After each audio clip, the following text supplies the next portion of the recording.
Welcome everyone to Daf Yomi 1 week at a time, Masechet Sanhedrin. Today is our 7th class, and we are going to be reviewing Daf 44 through 50. And we were in the middle of discussing the story of Achan from the book of Yehoshua, from the book of Joshua. What happened is that Yehoshua tells the nation that they're going to war, but they are not allowed to take any of the spoils from the war. And Achan, it turns out, he does take the spoils of war, and he is punished. The Gemara seems to say that it's not only that he took the spoils of this war, but he took the spoils of other wars, that he also transgressed other things from the Torah, and he did terrible things. And Daf 44 tells us that Yehoshua killed Achan's whole family, or no, he didn't kill them, but Achan was burned and then stoned, or no, his possessions were burned and he and his animals were stoned. If you remember, we are in the middle of discussing the stoning process, which we will discuss. We will continue to discuss. Back to Achan, he stole special garments, and because of this, 36 men died, or maybe one person died, but he was equal to 36. He was equal to 36 men. It seems that, right, Moshe spoke, the Gemara tells us that Moshe spoke softly to God, but Yehoshua spoke strongly to God. Pinchas, right, the Kohen, Pinchas argues with God because of the story of Zimri, right?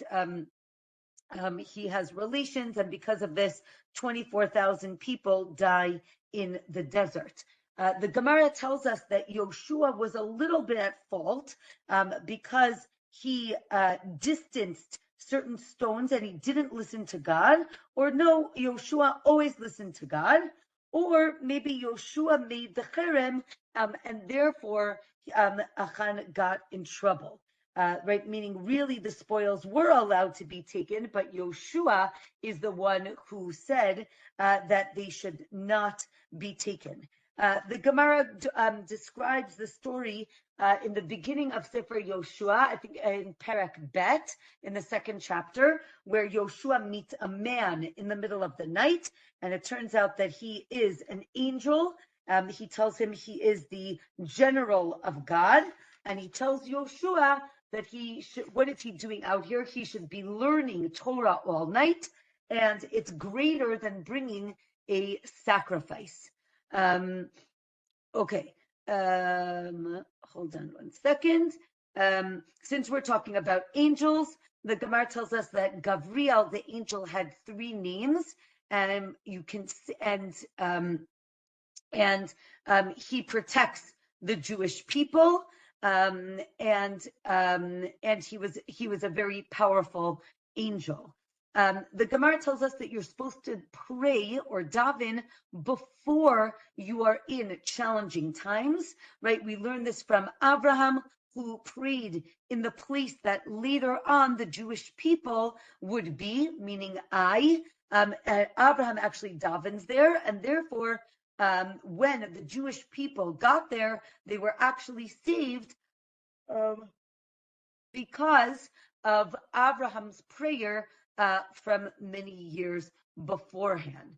The verse teaches us that Achan's confession was accepted, and he does go to the next world, to Olam Haba. We had mentioned last week that a person should confess before they are killed. We don't let a person say, I'm confessing for all my sins except for this one because really I'm innocent now. And we don't let them say that, even if it's true, because it casts aspersions on the court and on the witnesses. And therefore, they can think it in their hearts, but they don't say it out loud. If the witnesses that convicted this person who was found guilty, if later on they say, oh, we lied, we do not believe them and we do not overturn the verdict. But if they really did lie, then they are responsible for the death of an innocent person, and God will punish them in the way that He sees fit. Okay, we're continuing on to the next Mishnah, which describes a little bit more in detail how a person is stoned. Again, this is because he transgressed a certain punishment, a certain sin where the punishment is stoning. So the Mishnah tells us that 4 amot away from the place where he's going to get stoned, they actually take off his clothing. We're going to see in a minute that this is actually out of mercy. The idea is that clothing will pad the person, and it will make it harder for the person to die. And we want the death to be quick. I don't think the word is painless, but I think the point is as humane as possible. Of course, we are still talking about capital punishment, and because the death will be quicker if he doesn't have any clothing on, he takes off his clothing, and he then covers his genitals. For a woman, she covers also like in the front and the back. Another opinion is that a man is stoned naked, but a woman is stoned with her clothing on. And we'll explain now in the Gemara why that is. Daf 45 tells us that, the verse says you should stone him without his clothing. But because it says him, then we say, but for her, for a woman, you do it with clothing. And we see here that the woman, the Gemara discusses the concept of the ahavta l'reacha kamocha. You're supposed to love your fellow your fellow man, fellow person, just like you love yourself. And here, the Gemara says, even when you're going to kill someone, it should be done in the most humane possible. So now, for a man, because he, again, the Gemara presumes he doesn't mind taking off his clothing, he'd rather die quicker. For a woman, she'd rather have her clothing on so she's not embarrassed, and therefore she leaves on her clothing. The next Mishnah describes the area where the person is stoned. It's called the Beit Haskila, the house of stoning. It was double the height of a person, so it's like a scaffolding or some sort of tower where they would go up on top. One of the witnesses, again, remember there were at least two witnesses that testify to convict the person. One of those witnesses pushes the person off of this structure, and he falls on his side. If he dies, okay. If not, then the other witness throws a rock onto the person, and that is supposedly is going to kill him. And if it doesn't, then the people around, the people in the area who come, they are going to throw stones to make sure that the person died.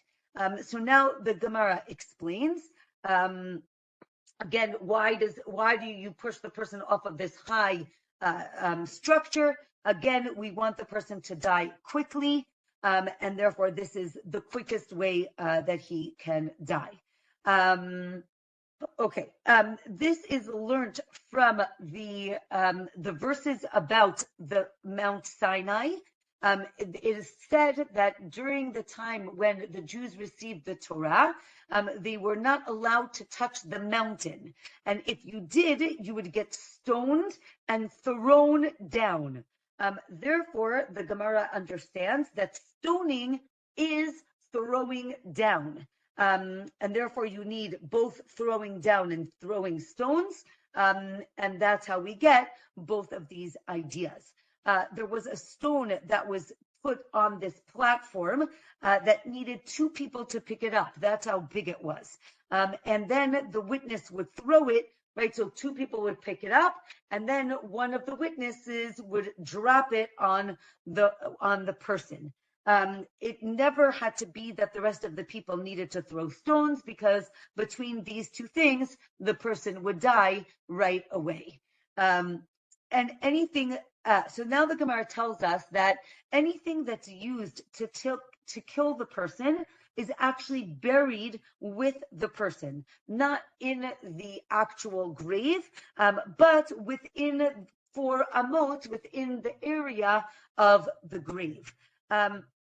Now, we said that one of the witnesses has to push the person off. If one of the witnesses lost his hand after the verdict was reached, that person doesn't get, the convicted person does not get killed, because we need the witness to be able to be a part of the punishment. If he didn't have a hand in the first place, right, meaning before the case, so then that's fine. He could still be a witness, and the person can get killed. So from here, the Gemara is going to go into a lengthy conversation about, does it, when the verse says something specific, does it mean it has to be exactly in that way? And if you can't do it that way, it doesn't happen? Or it's a general understanding, right? If it says, and then the witness pushes him off, right, with his hand, does it mean that if he doesn't have a hand, he doesn't get killed? So here the Gemara says there's a machluket about how precise you have to be in accordance with the verse. So we have this in 2 different cases. One with a murderer, and one with a relative of someone who got killed, that he's allowed to go and kill the murderer. And here, because we have these 2 cases, now there's another general principle in the Talmud, which is that if you have 2 examples of something, we can't learn a general rule, right? You need to have more than 2 cases in order to extrapolate to more cases. So the Gemara explains, right, what is the case of a Goel Hadam? Goel Hadam is the relative of somebody who was killed. He has the right, and then the Gemara actually says it is a mitzvah, right? He's commanded to kill the murderer if, now again, what is the case? The person was killed accidentally, and we know that we'll learn more in this Masechet, but when a person kills accidentally, they have to run to the city of refuge, which is called an Ir Miklat. The city of refuge is a place that accidental murderers go to, and it's their sanctuary, meaning as long as they stay in that city, they are safe. But if they leave that city, a family member of the murdered, right, the victim, is allowed to kill the murderer. So it says, right, that he has to kill the murderer, and if there's no relative, the court actually appoints someone to kill him, because he is not going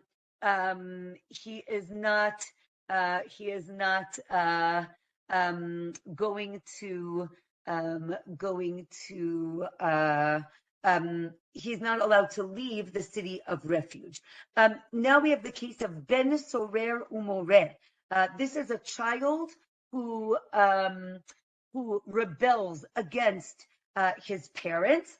If one of the parents is missing a hand, or is lame, or is mute, you cannot kill the child. Again, this is based on the verse, and you have to follow the verse precisely.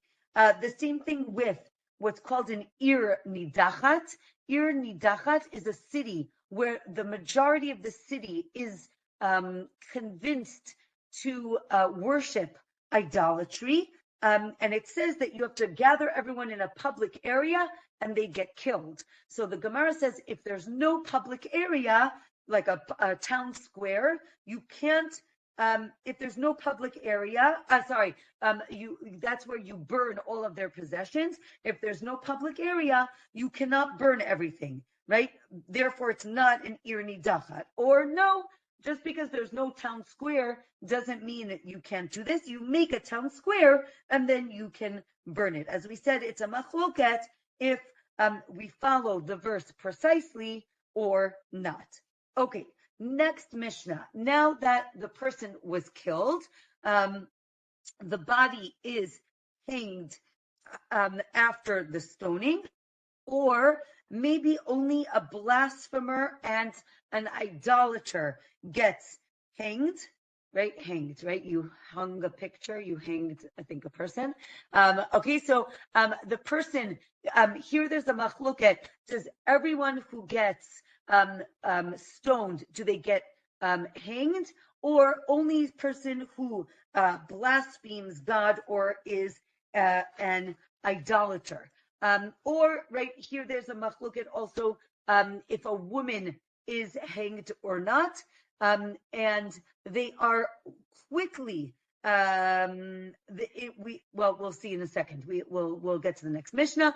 The Gemara says that the verse says you kill the person, and hanging a person is hanged, right? You hang them, and this is right the principle of Klau and Prat, right? This principle means, generalization and then a specification. When you have those two things, right? You kill the person and then you hang them. It means that anyone who curses, anyone who curses is hanged, right? Not everyone who gets stoned gets hanged. Or do we use the principle in Hebrew? It's called ribui and miut. Ribui means I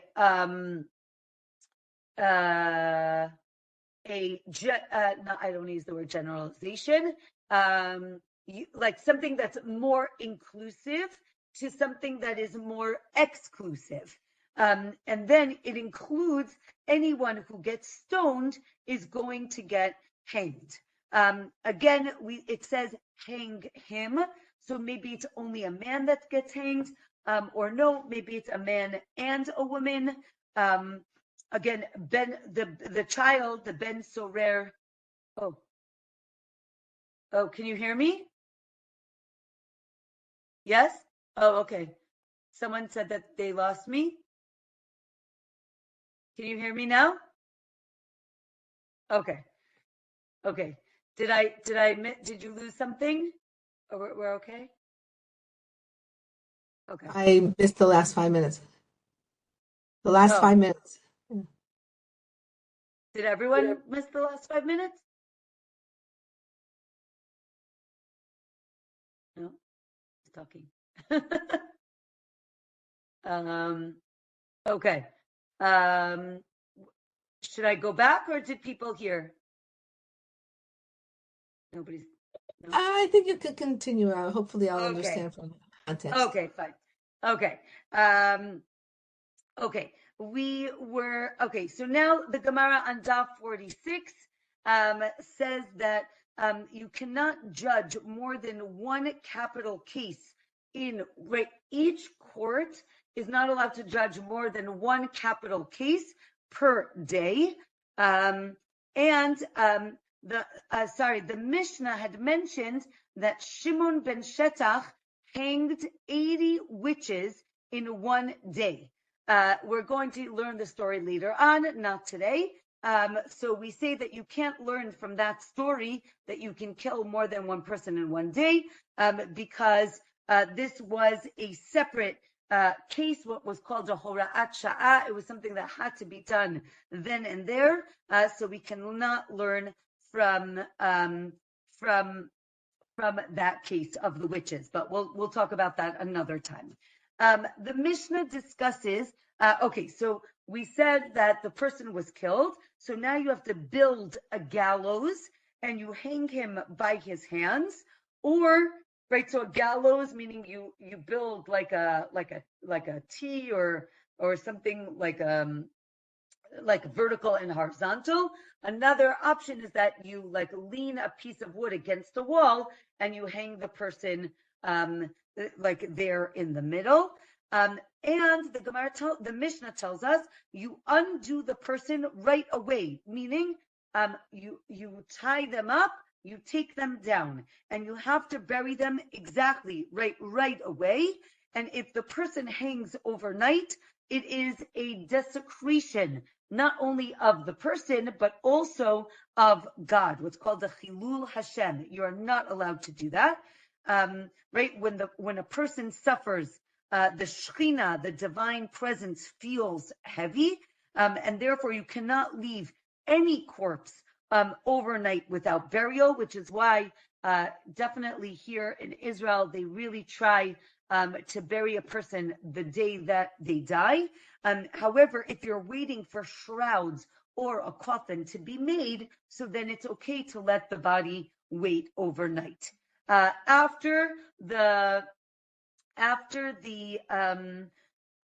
person is taken down, they are buried in a special cemetery. They are not buried with their family. And the Mishnah says that there were actually two separate cemeteries, one for people who were beheaded and strangled. That's two of the capital punishments, and one for people who were stoned and burnt. Those are more severe punishments, therefore they had their own cemetery. When the body decomposes, you can bury the bones with the family. And after an execution, the family has to go to the judges and the witnesses, to say like, how are you, or Shabbat Shalom, or something like that, to show that there's no bad blood between the family and the judges. You do not mourn, you don't sit Shiva for a person who is executed, but you can have what's called aninut. Aninut is internal, private mourning, but anything that's public, you are not allowed to do. The Gemara explains that the person is first killed and then hanged. And how does this work? You delay judgment till late in the afternoon. Then the person is executed. You tie him up. You right away take him down, and then he is buried. Right? We say that every person is created in the image of God. Therefore, you do not leave the person hanging. You have to take him down right away. Right? The verse says that you need to bury the person on that day. The Persian king Shvur Malka asked Rabbi Chama, how do you know that you need to bury a person that it's from the Torah? And he didn't answer him. And the Gemara says, why didn't he answer him? He could have told him the verse, or from the fact that all of our forefathers were buried, or that God buried Moshe. But maybe it's just a minhag, right? Maybe it's just a custom. It doesn't necessarily prove that it's a mitzvah from the Torah. There are prophecies that evil people won't be buried. That seems to prove that you need to bury all the other people. The Gemara says, no, maybe it's just a custom.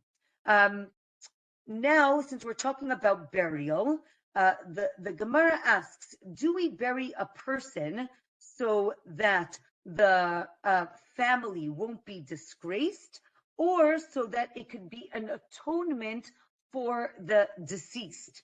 Right? We know that we bury tzaddikim, righteous people. They don't need atonement. Or no, everybody needs atonement.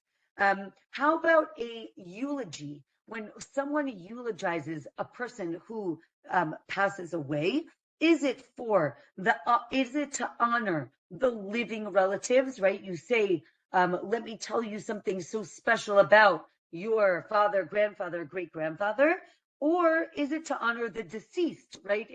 it's a big honor for the deceased that, many people speak about him at his funeral. So what is the practical application, right? Can a person say, you know what, I don't want you to eulogize me, right? So if it's for him, right, the person who's going to pass away, so then you can listen to him because he can decide. But if it's for the family, so then he can't take away that opportunity to give honor to the family, right? We know that Abraham eulogized Sarah, right? And they waited for him. That seems to be an honor for Sarah. And the Gemara says, no, it was also an honor for Abraham, right? Righteous people want other people to get honor through them.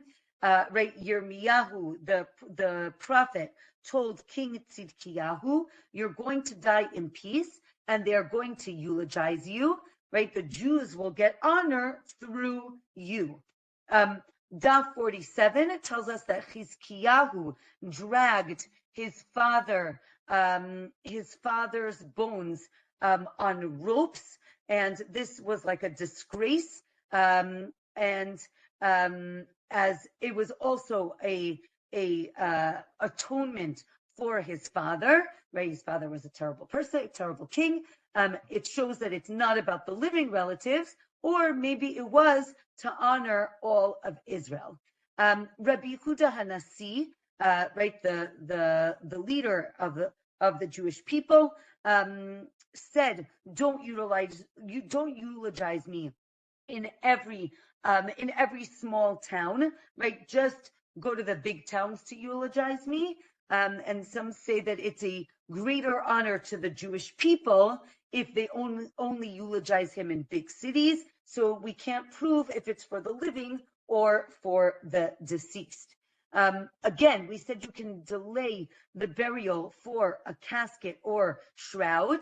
Is this for the honor of the deceased or for the honor of the family, right? Again, is it, right? It's a good omen for the deceased if he's punished after he dies, right? Let's say there's no eulogy, or he doesn't get buried, or it rains at the funeral. This seems to be saying it's all for the deceased. It's all about that person, and it's not about the living.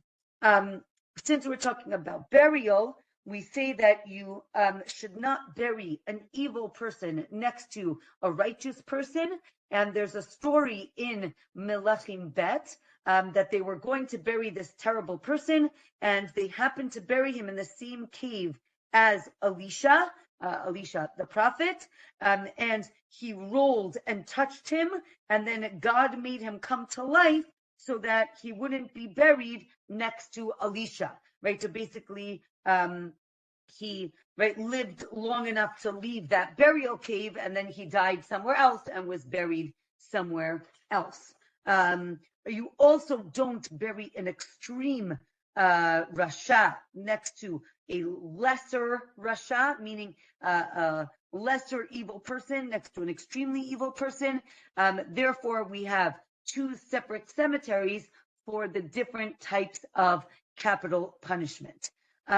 Let's say a person ate something that was forbidden, and then he separated a sacrifice, and then he became an apostate, meaning he denied the existence of God, but then he returned. You cannot bring that korban, right? Once it is pushed away, it stays pushed away. This is the idea. Sorry. This is the idea of something being nidche. Nidche means pushed aside. If it's pushed aside once, you don't go back to it. Okay, we mentioned the concept of an ir nidachat. This is the city where everybody or most of the people worship idols.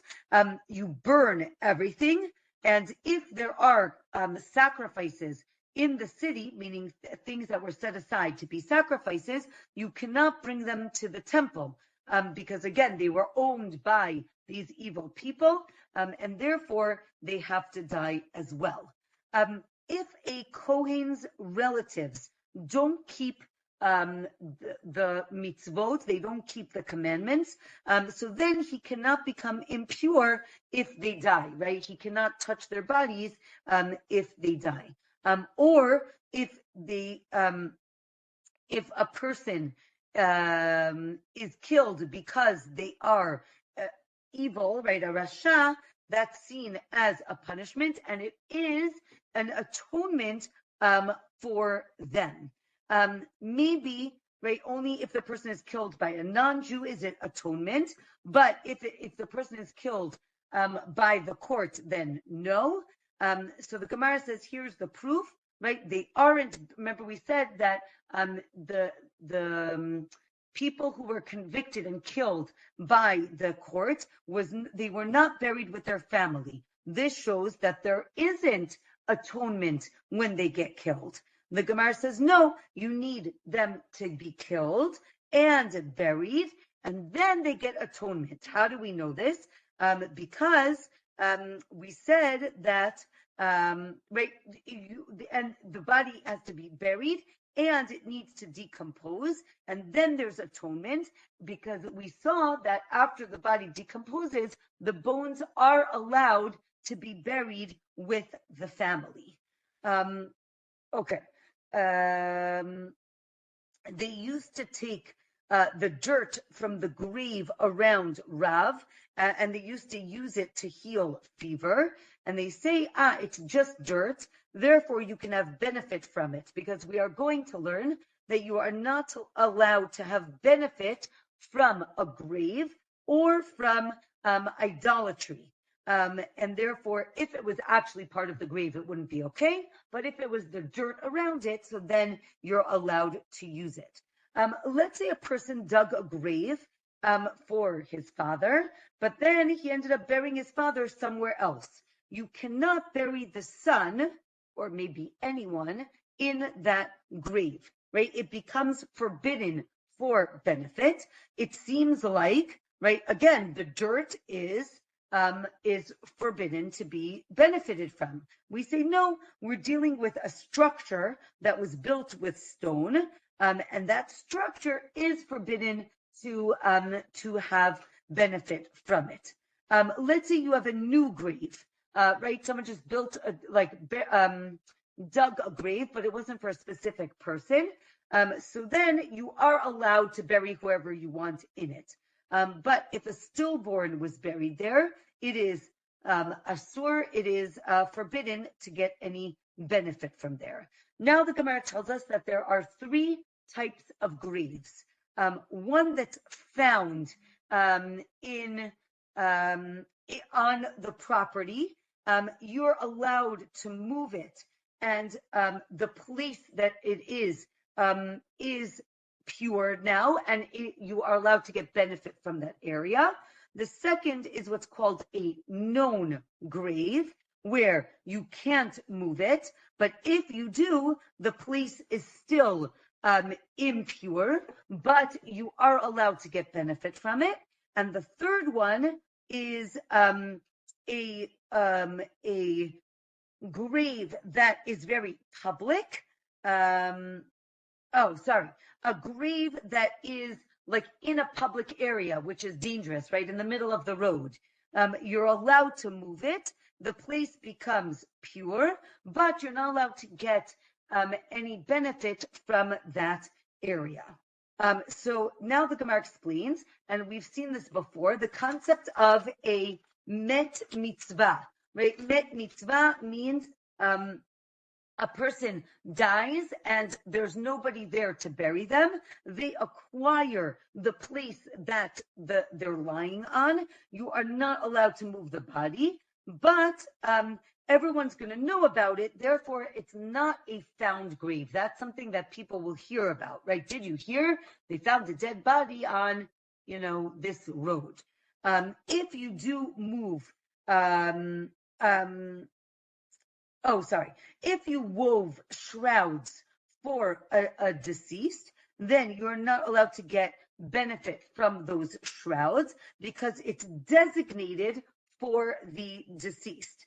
The Gemara, or another opinion is no, you are allowed to get benefit from it because it's not enough to just designate something. You actually have to use it in order for it to become forbidden. And now the Gemara discusses on Daf 48 this concept of what's called hazmana, right, which means designation, right?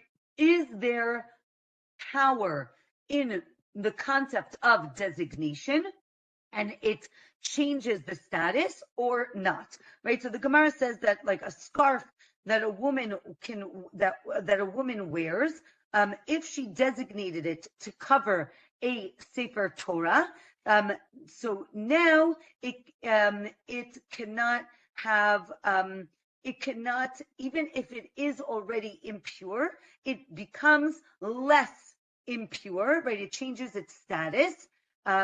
This proves that designation is enough, right? And the Gemara says, no, maybe it was already wrapped on the Torah. Let's say you have a pouch that was for tefillin, like a tefillin bag. So it cannot be used as a wallet, but that's only if it was already used for the tefillin.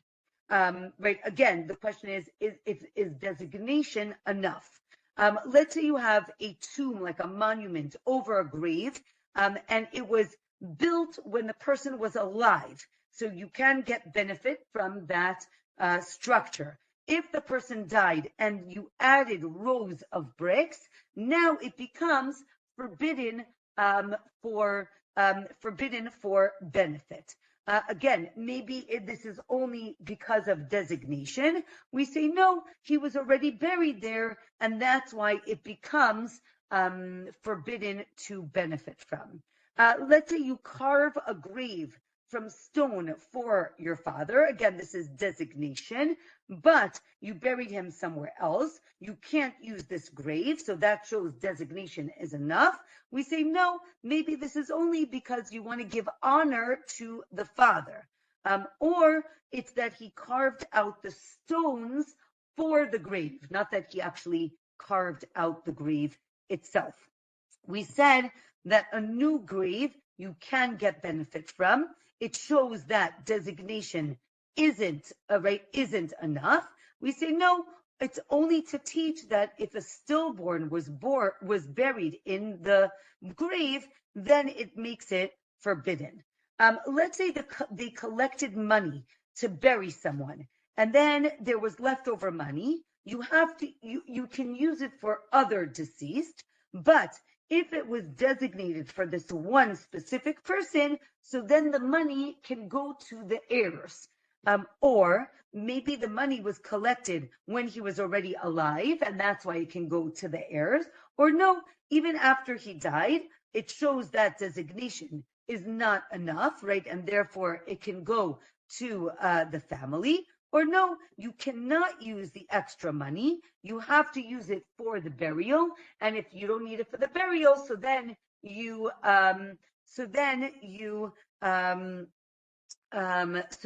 build like something above the grave, or you buy something nice for the grave, right? This shows that designation works. Or as we said, maybe designation is not enough. The Gemara gives a story of, unfortunately, right here, the Gemara gives a tragic story where a child dies and the parents are so distraught that they actually throw all of their possessions on top of the body in order to make them forbidden. Remember, we said anything that has to do with burial becomes forbidden. So they're like, they're so upset that they throw all of their clothing onto the body, and to make everything forbidden from getting benefit. So we say that people can actually take it off so that, and save the clothing, because we know that they don't really mean to do this. So it shows that, again, designation isn't binding. We say no, right? If the clothing touches the body, so then it becomes forbidden. And if not, so then it does not become forbidden. as we mentioned before, right, if you put tefillin in a regular pouch and then you take it out, meaning you didn't designate it as your tefillin bag, and then if you take it out, you can put money into it. Let's say you told the craftsman to make you a bag for the Torah, or covering for a Torah or tefillin.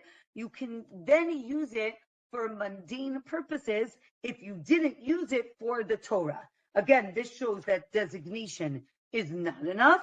The Gemara says, or no, designation is something and you're not allowed to use it, right? And the halakha is, the law is that designation is not enough to make something forbidden. Okay, now the Gemara explains that if a person is killed by a Jewish king, all the possessions go to the king.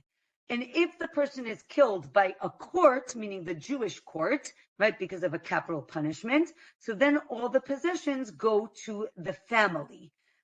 We learn this from the story of King Achav, who took the vineyard of Navot, right? It shows that the king can take the property because he went against the king. And we say, no, maybe Achav was actually Navot's relative, and therefore he inherited it. Okay, we give another story of Yoav,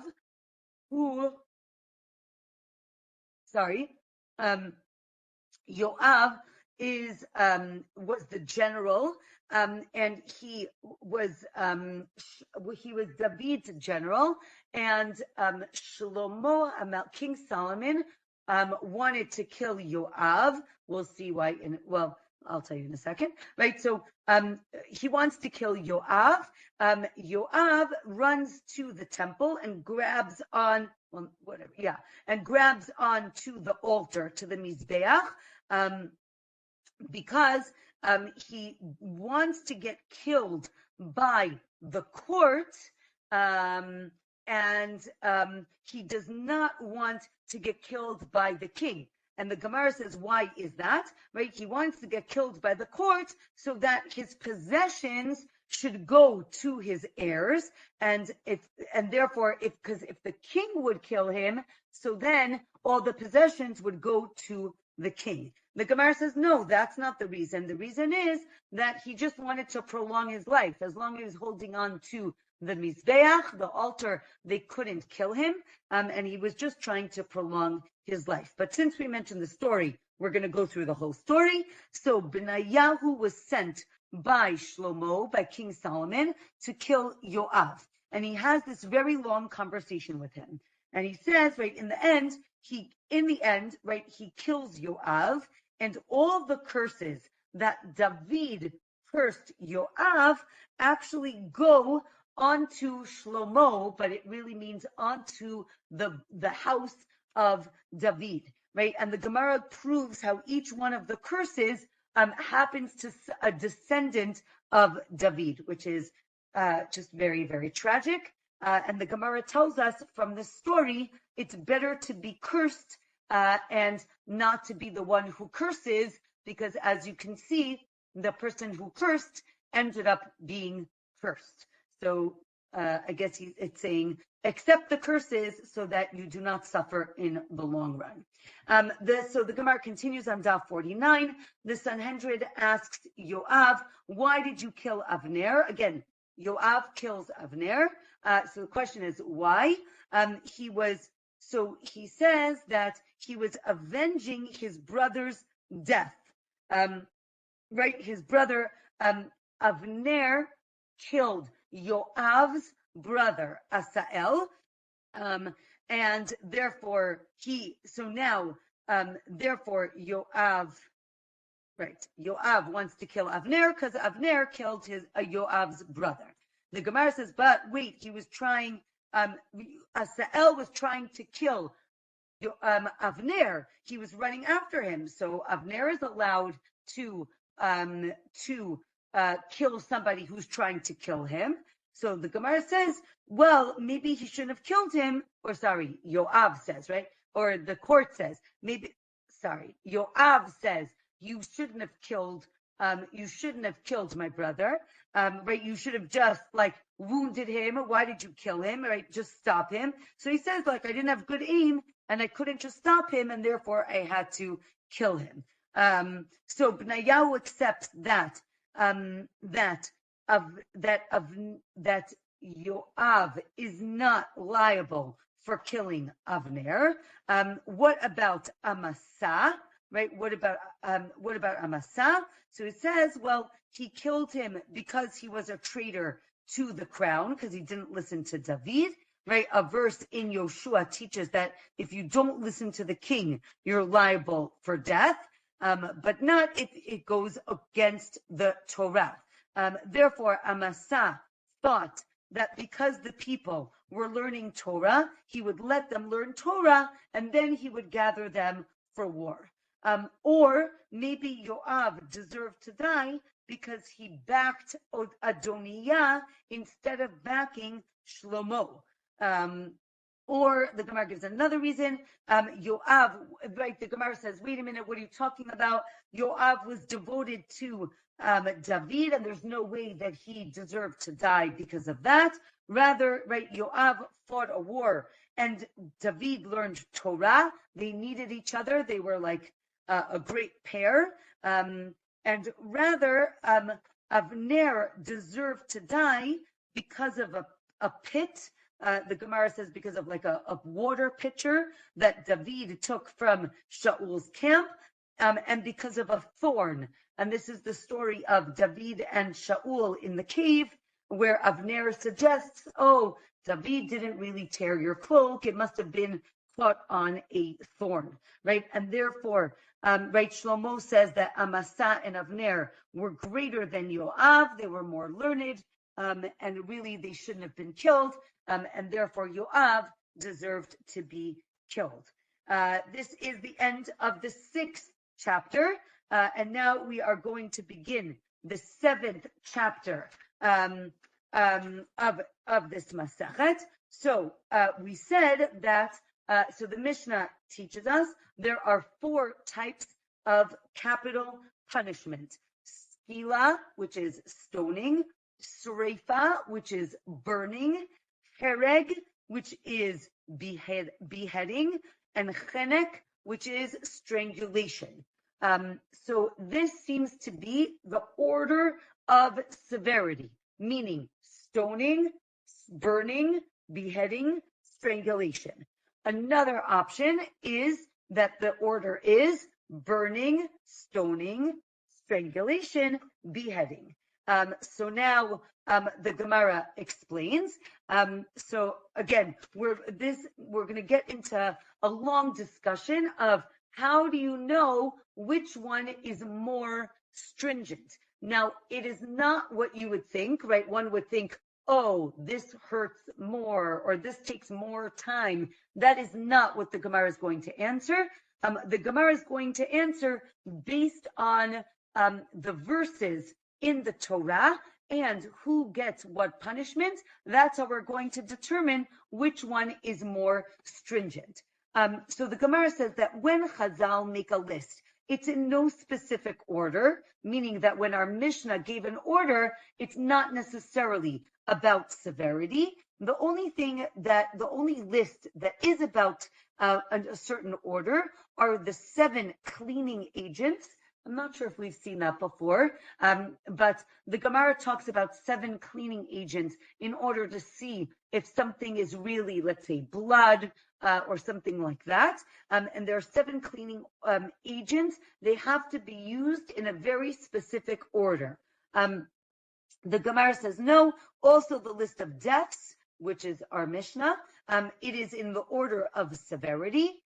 Also, the order of the temple service on Yom Kippur, right? It has to be done in a certain order. Also, the sequence of the Korban Tamid, the daily sacrifice. Also, the ritual of Chalitza and the putting on the clothing of the priest. All of these things must be done in a certain order. Okay, skila, again, which is stoning, is the most severe because it's the punishment for a blasphemer and an idolater. these people attack fundamentals of faith. Therefore, it must be that stoning is the most severe. Sreifa, right, or another opinion is that burning, Sreifa, is the most stringent because it's the punishment for a daughter of a Kohen, of a priest, who commits adultery, right? She profanes her father, and Daf 50 tells us, since she's betrothed, she gets skila, she gets stoning. If she's married, she gets burning. And here, this proves that stoning is actually more stringent because the punishment for a betrothed should be more stringent than the punishment of a married woman. Again, don't forget, betrothed doesn't mean regular engagement. It means the first step of marriage. Now the Gemara is going to go like back and forth, so you might get a little dizzy. But the Gemara says, again, we said stoning is the most severe. And then we said maybe burning is the most severe. Now the Gemara says maybe beheading is the most severe because maybe it's more stringent than stoning because it's given to an Ir Nidachat, again, the city that committed idolatry, where you even destroy property. We say, no, the power of the subverter is stronger, right? And therefore, he gets a more stringent punishment. Therefore, stoning, right, becomes, is seen as more stringent than beheading. Next, maybe strangling is more stringent because it's the punishment for someone who hits his parents, and that's really terrible. It's compared to the honor of God. We say no. The betrothed girl who is not the daughter of a Kohen, if she's the daughter of a regular Jew, if she gets stoning and a married woman gets strangulation, chenek. So therefore, we see that stoning is more severe. Remember, we said the punishment for the betrothed is more severe. So here we see that stoning is more severe than strangulation. We say that burning is more severe than beheading because it's the punishment for the daughter of a Kohen. We say, or wait, maybe beheading is worse because it's the punishment for the Ir Nidachat, for the city. We say, no, both burning and stoning mention the word her father, right? She profanes her father. Therefore, both of them are more stringent than beheading. We say that burning is more stringent than strangulation, and beheading is more stringent than strangulation because, again, it's the punishment for the city that does idolatry. Or maybe, sorry if I hope you're not getting too dizzy, but the Gemara feels the need to understand what is the order of severity of each one of these things. Maybe strangulation is more stringent because it's the punishment for hitting parents. We say no, right? Again, attacking faith is always going to be more stringent than attacking parents. Or another opinion, Rabbi Shimon says burning is more stringent than stoning because it's the punishment for the daughter of a Kohen, and it's changed from the regular punishment of stoning. So if you're going to change the punishment, it must be that it is more stringent. We see burning is more stringent than strangulation, and again, burning is more stringent than beheading. And then we say we're going to end with the idea that again, stoning is more stringent than beheading or strangulation. Rabbi Shimon says the subverter gets strangulation, and the subverted, right, the people who were enticed to worship idolatry get beheaded. Therefore, it shows that strangulation is more stringent. And again, we say that the betrothed daughter of a Kohen who commits adultery gets stoning. Rabbi Shimon says she gets streifa, again, burning, right? Each one is going to say she gets the worst punishment. Either it's burning or stoning. A betrothed girl who is not a bat Kohen, right? She is an regular Israel. If she has relations with her father, she gets stoned. And Rabbi Shimon says she gets burning, right? A married woman gets burnt.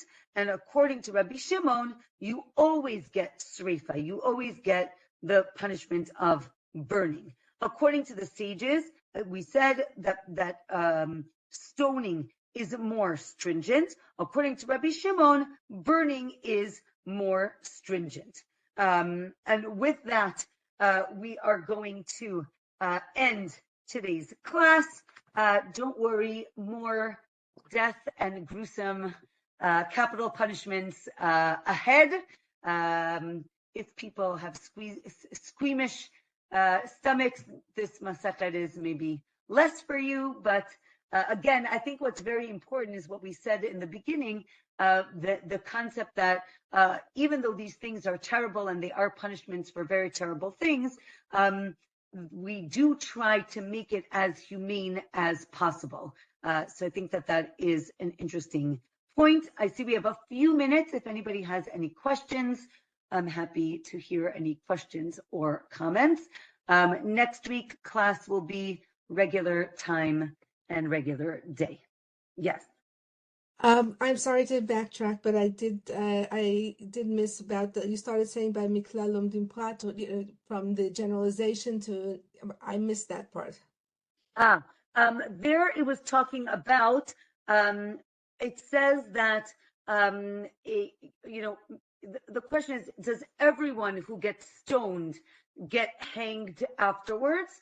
Or maybe it is only the person who blasphemes, right, who curses God or worships idolatry, maybe only those two people get hanged after they get stoned. So the question is, based on the way you interpret the verses, is it that there's a generalization and then a specification, and then only those two types of sins get both, kind of the stoning and the hanging? Or do we say, no, is it used in a more general understanding, and therefore anybody who gets stoned is also going to get hanged as well? Thank you. Okay, you're welcome. Any other questions? Okay, well, wishing everyone, yeah, wait. Mommy, we can't hear you. Are you mute?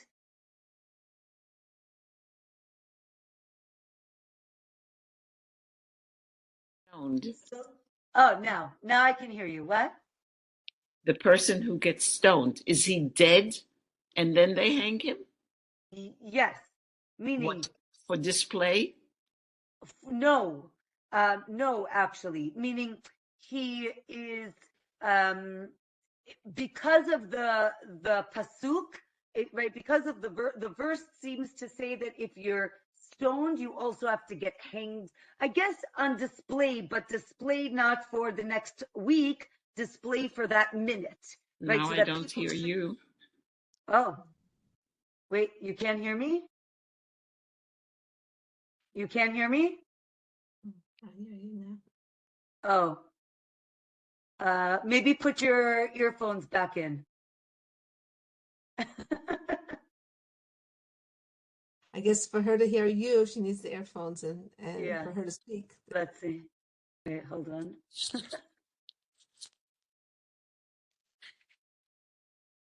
Can you hear me now? Yes. Okay. Okay. Because the verse says that the person who's stoned needs to get hanged, so I guess you're right that it is so that people can see, but it's only for a minute. So the idea is that, I guess you're right, that people should see what happens to someone who curses God, but they're taken down right away and they're already dead. So yeah. I saw that Ilanita wrote forensic chemical solutions. Okay. That's like Srefa. Thank you. That what? That's like Srefa, right? Yeah, you can hear me? Yes. Thanks, Zohar. Yeah, it's not important. I was just following along in stream of consciousness while you you mentioned something about various processes and solutions that were actually applied to determine if blood was present and things like that. It just made me think, so that I wrote like forensic chemical solutions used today. It just made me think of those things. We have specific solutions to determine specific things, and we do it in a specific order. So everything new is old again, everything old is new again. Nothing new under the sun. Exactly. Right, there's this idea, and the way the Gemara describes how you do exactly in that way, the way you like determine these stains is you have to follow the step by step from 1 to 7, and that determines if it's blood or different things depending on what we're doing. So yes, it is like that, like a forensic science. All right, wishing everyone a Shavua Tov, Shabbat Shalom, and see you next week. Bye. Thank you. Thank you very much.